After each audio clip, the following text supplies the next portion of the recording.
Dia, bem-vindos ao meu canal. Chegamos no destino, que é a cachoeira da usina. Não é na usina, tem que passar da usina, vir vários quilômetros depois. E aqui tá, ela é propriedade particular, né? A gente vai só usufruir, né? Porque é passagem de água, a gente pode entrar. Ó, mas fala que área de preservação ambiental Mananciais, que é a nascente do rio onde eles colhem água, né? De abastecimento. É proibido jogar lixo. E ele avisa novamente: atenção, propriedade particular. É proibido o uso de bebidas alcoólicas e qualquer tipo de entorpecente neste local. É o recinto familiar. Jogue o lixo no lixo. A agressão à natureza é crime ambiental e da cadeia. A lógica, né? Inclusive bebida alcoólica, ele é propriedade dele. Ele pode falar o que ele quiser. Proibido. Ele não quer, e qualquer entorpecente, ele pode chamar a autoridade, ele está no direito dele. Então eu vou pedir licença, né? Ele não está aqui, mas ele acho que ele concede, né? Espaço. Vamos descer lá na cachoeira.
Ó, já vejo ela lá embaixo já.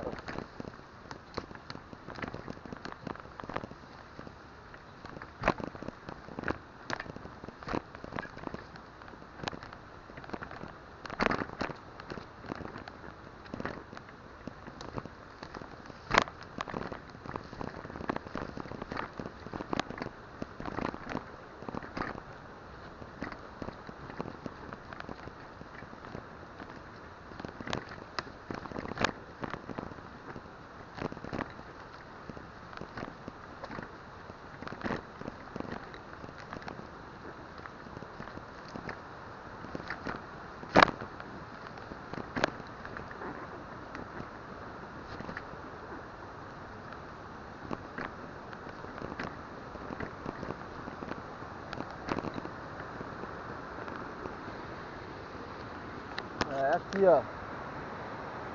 Chegando aqui. Galera, vou parar a bike aqui. Vou até a cachoeira, vou desligar, vou botar a capinha. Porque senão eu vou botar a capinha agora.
Chegamos, galera.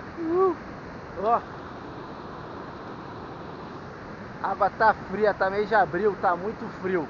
Muito frio. Criança não é melhor vir não, cara. Tá muito frio demais, cara.